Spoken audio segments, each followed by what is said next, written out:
The Children's Climate Prize is on a mission to hear from as many young people as possible as we discuss and debate climate change.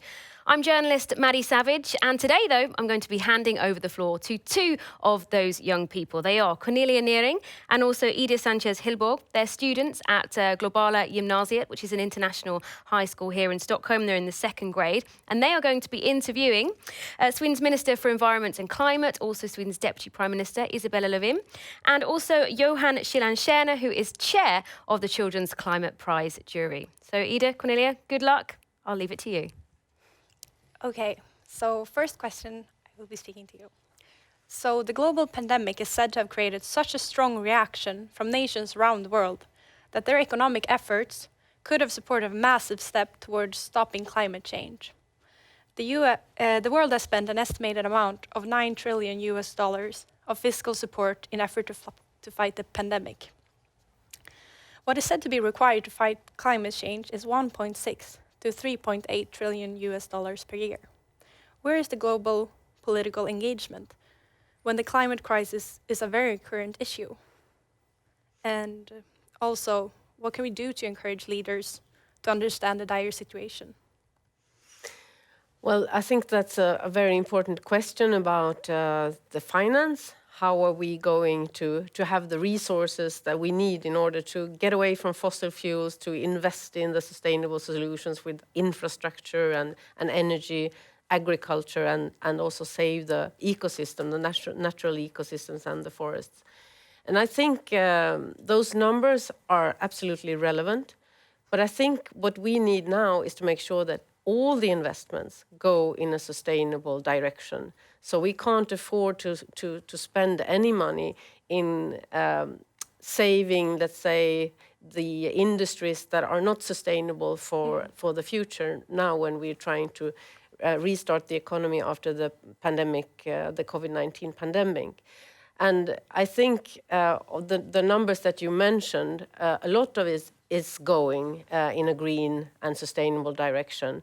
And if we see at the EU level, a lot of the next generation EU package that the leaders negotiated is going to climate-friendly solutions and really restarting Europe in a sustainable way. What we're doing in Sweden, we're also really putting a lot in the budget for climate solutions when we're also talking about restarting after the COVID pandemic.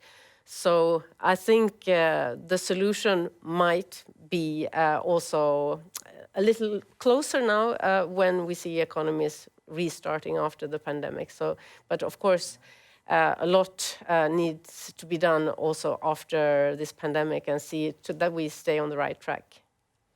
Okay, Johan? Yeah, I mean, I agree, of course, with most of what you said. I would say that it's important to remember that a lot of these investments that we are talking about, I mean, there are large numbers that you're mentioning. Many of these investments are ongoing anyway. So we have to be careful sometimes talking too much about the huge amount we need just for climate investments. We have a lot of investments all the time in infrastructure, in various systems. And what is important, just like Isabella is saying, is that we make sure that these investments are going in the right direction. When it comes to the pandemic, to a certain extent, I can respect the challenge of the politicians, to be honest, if I'm now standing outside of politics. Because a lot of money is now spent on making sure that people can keep their jobs, the economy is, continuing. That's the old economy, and we are stuck in it. And this is actually a good example how stuck we are in the fossil fuel economy, because that's why a lot of money is going into the old economy. What is actually interesting, though, is still that so much is invested also in the new economy and in systems changes. And we can see that in particular in the energy system. Actually, if we're looking now in 2020, investments continue for renewable energy, even though we see a phase out of fossil fuels. So, there are challenges still, and we have to be respectful of the complexities right now. But there are also a lot of interesting and positive signs when we are looking at investments in more detail. Thank you. Hopefully someday, soon, this pandemic will be over. The general feeling is that these incredibly important issues about climate change were put aside to make room for issues related to the pandemic, both economic and health-wise. Where will we stand with climate issues on the global agenda after this pandemic is over? What do you think, Johan? I think we will stand strong, to be honest. Yes, there has been a lot of focus on the pandemic. It's no question about it. And it's not so strange because it's here and now. And it's really striking society very hard. I'm surprised, I'm positively surprised to see how much the climate agenda and also environment agenda overall still has been in focus. And just the fact that we are talking about how the public investments that are now made, how important it is that they are also green. Just the fact that we're talking about this shows how much this has changed compared to only 10 years ago when we had a financial crisis. And look at the European Green Deal. It's continuing through the policy processes despite the pandemic. The EU climate law, the process continues. We have companies going out and saying that they will continue to invest in the climate transition. So I'm positively surprised about how much attention it gets. And thus, when the pandemic is over, I think we will stand even stronger, to be honest. Well, if you ask me, I think absolutely there's a global hashtag with Build Back Better. And I think that's really what we need to do. We need to build our societies back better, more resilient, more people-friendly, more climate-friendly. I think one of the issues we need to look at is, for instance, how we keep our animals, the animal husbandry, where we see this virus has really developed with unsustainable husbandry of animals. That is one issue where we need to look. And we need to really adjust the way we live so we can prevent future crises, both the climate crisis, but also the biological the loss of biological diversity and future pandemics. And we can see how these things are interlinked now with the COVID-19 pandemic. So with a more sustainable world, we can avoid these catastrophes that sooner or later will hit us as a humanity. And I think what we learned from COVID-19 is, first of all, how quickly and how such a crisis can hit humanity and how vulnerable we are. That's the first thing. Then the next thing we learned is how quickly we can act. If you look around the globe, societies have been shut down and billions of dollars are now invested in restarting the economy. So we can act. And this is something that we need really to learn from. You can say, never waste a good crisis, and this is the crisis where we really can build back better and change our societies. Thank you. Can I use a follow-up question to that? When you say societies have been shut down, that is very true, but they also say that everything being shut down, everyone being indoors, not flying, it's still not enough. What should we do? I think that's a very important lesson, because we need to not only shut down the society to save the climate, but we have to change the way we live. We have to change the way we produce. We have to replace the fossil fuels with something more sustainable, with renewable energy and renewable fuels. Because, as you say, I mean, with almost a total global shutdown, our emissions only have reduced by some 10%, 10% or something like that, because people still need electricity, they still need food, they still need a house to live in and heating and so on. And we need to make sure that all these activities are sustainable. We need to go from a society where we consume and then just throw away things to a circular economy where we reuse materials. So I think it's a big wake-up call that we need to make sure that everything is sustainable, not just to reduce a little bit, because not even reducing a lot is enough. Thank you. So how do you think that the outcome of the US election will reflect on the global climate issue? Well, when we know the final answer, we have a president-elect, and hopefully then he will start taking office early next year. That will be a huge difference, it's no doubt. In particular, I think on the global arena. Of course, Isabella is much better to talk about this because you have followed the negotiations, but at least from my perspective, I think the US being back in the climate discussions globally is extremely important because tackling climate change, just what you talked about in previous questions about the pandemic and shutting down societies, it's not enough to do one thing. This is actually a collective effort where all countries have to be on board. This is how the Paris Agreement is built, on the fact that all countries together collectively need to work in order to deal with the climate crisis. The US is an important actor in that, in itself, because it is the second biggest emitter after China, but also as a positive force for international collaboration. It could be a role model in many ways also. Europe is taking on that position today, but it's actually good if we have many role models, no doubt. However, I think it has also been interesting to note over these past 4 years, when we had a president in the United States who has not been so interested in climate issues, and actually even opposed international collaboration, the US has still made quite a lot of progress in terms of the transition, because the climate agenda is not only depending upon politicians. What is actually a positive change is that the power of the transition is now even more at businesses, companies, local level, cities and regions. So if you look at the US, you still have a very strong force among many actors for the transition. When Trump announced that he would leave Paris, a lot of states and cities and companies said, we are still in. There was even a movement, we are still in. So emissions in the US over the past 4 years have actually decreased quite a lot, in particular because of the coal industry more or less closing down, quite rapidly. So I think there is a lesson there. Politicians are extremely important. Global politics is extremely important, but we have maybe passed a tipping point where this transition will continue regardless of global politicians. But it helps to have strong and positive and politicians that actually want to drive the agenda, no doubt. Well, I think you're right.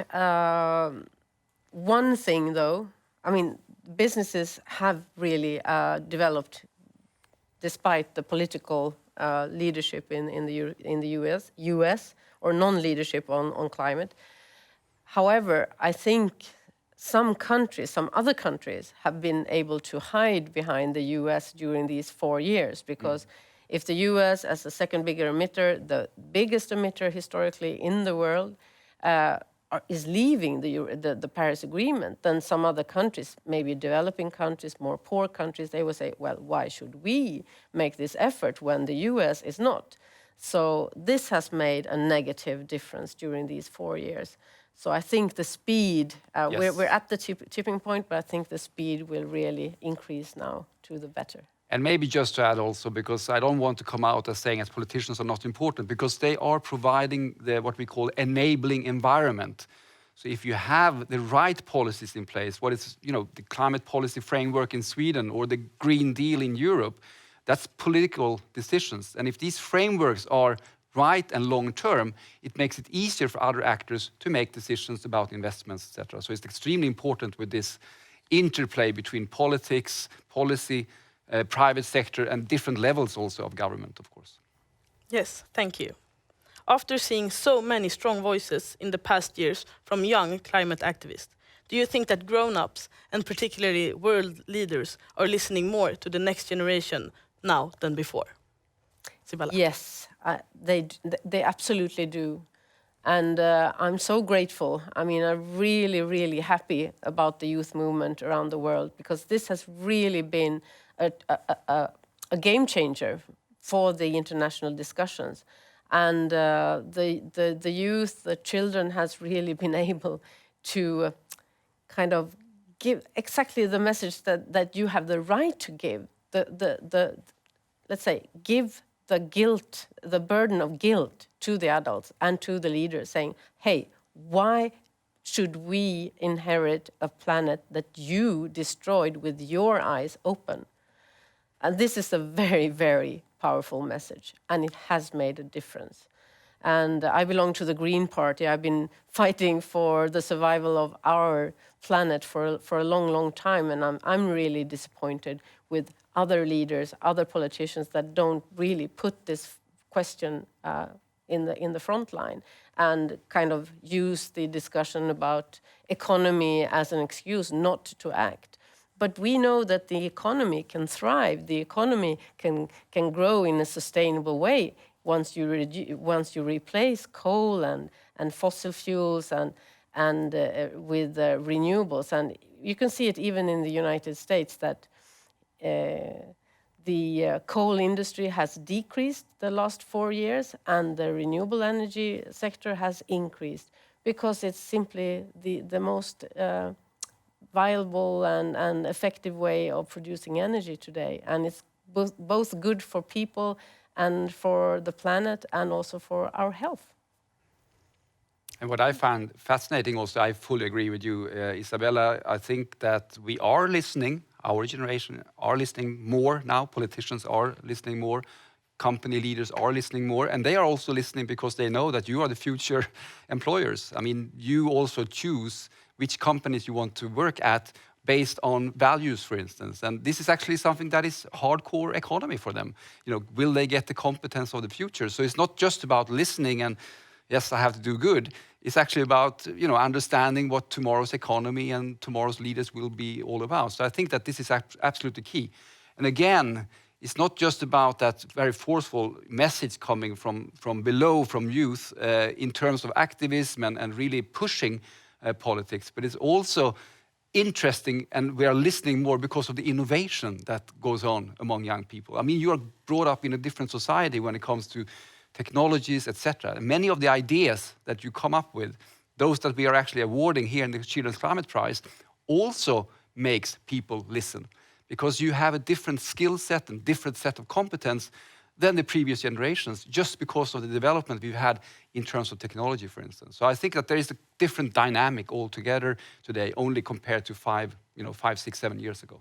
But it's more difficult to defend yourself if your own grandchild comes and tells you, it is. What did you do, grandfather, to save this planet once you had the chance? Yes. And I've heard so many leaders saying over the past 1.5 years that this is the question that they get, and that makes a difference. Mm. Thank you. And then I would want to ask, we can start with you then. What would you say is the best thing a young person can do to really get engaged at an early stage in a global climate debate? Well, I think there's many ways to get engaged. I don't think there's only one. I think you should get informed. I think that's very important to understand how the ecosystems work and really learn more. Maybe you want to study and become an environmental specialist in one way or another, an engineer or a marine biologist, I don't know. Or if you want to get engaged in a political party and work to make real change, I think that's also a very, very good path. We need young people to engage in democracy, and not only in the civil society movements, but also actually getting into the heart of how to change a society. And the way to do that is being engaged politically. So that is something that I really would like to encourage. Thank you. And I just want to add, be engaged. That's number one. And just like Isabella is saying, that can take many forms. And that's also really important. And one of the biggest successes, I would argue, when it comes to the climate topic or the climate change issue is the fact that it has moved away from being a narrow, we don't think so, but a narrow environmental issue to actually be part of a societal transformation. Mm-hmm. This means that everyone needs to be engaged. Everyone is important. Whoever, if you make economic decisions, if you are in politics, or if you are in a company, or if you are in an organization, we all need to make changes. And that is so important. So be engaged, be informed, as you say, but also, be very open-minded that you can work with many different things. You can engage in many different areas, and all of that is needed. That's absolutely key. Thank you. Yes. Hearing about climate change, it can often feel feel hopeless and like it's too late to make a change. How do we not give up hope, Johan? We should definitely not give up hope. And remember something also, you live in the climate change crisis, and of course that affects you as young people. I lived, and I think you, Isabella, I think we are the same age, roughly. We lived under the threat of nuclear war, for instance. So, there's always been different threats that actually affect you as a generation. And I must say, when I was young, sometimes when we had this Cold War really going on between East and West, it was very difficult not to be depressed. I mean, it was a strong pressure. But somehow, by working, also seeing that you can change. I think that is the most important for me. How quickly things can change to the better. Unfortunately, we are not rid of nuclear weapons, but when the wall fell between East and West and so on, that sort of gives me hope looking at history, how quickly things can change if we really want to make a change, if there is a drive for that, a political drive or whatever it might be, And I would say to young people feeling that, is there any hope? You have more hope today than probably ever almost in terms of solving the climate issue, because we are making progress every day. So every day is a bit better. It's a bit worse because we are still, having the challenge. But every day is also a bit better because we develop continuously more solutions. So if I compare only 10 years ago, I'm much more optimistic today, and it may sound strange to you, but it's because 10 years ago, we were aware of the problem. The science was there already. We were already aware of that we had a climate crisis 10 years ago, but we couldn't see any solutions. Renewable energy was expensive.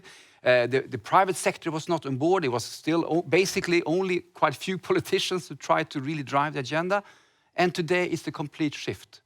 More or less the entire society are really now backing up this trajectory, where we are moving, in what direction we are moving. That's the hope you should feel. You are at the breaking point, and when you are coming out and starting to do your career, you will meet a society which is really, perceptive and really want to see this positive change. So giving up hope now is not the right strategy. It's quite the contrary. Thank you. Well, I do agree that we have a lot of more possibilities now to really see that shift, the shift in mindset, in technology, in the economy. So it's possible. It's absolutely possible. You can think about, I don't know if you are old enough to remember when you were allowed to smoke in restaurants or in public spaces. Even when I was a child, my parents used to smoke even in the car when we, as children, were sitting in the back seat. And now that's unthinkable. No one would ever dream of smoking in a car with a child in the car. And I believe that if we succeed in 10 years or in 20 years, you could not believe that it was allowed to drive around in a car with fossil fuels when you had the alternative of an electric car. How and the kind of the noise from these combustion engines when you have silent electric cars. I mean, you have all the advantages of an electric car as compared to a combustion car. And I think in many areas we can think back of today and think, how was that allowed? But I don't think we can relax. No. We cannot relax. Absolutely. Just yet. So we should not kind of just hope for the future, because the future we create now, here and now, with the actions that we do now. So we have to really engage and be very vigilant and careful so history doesn't take another turn.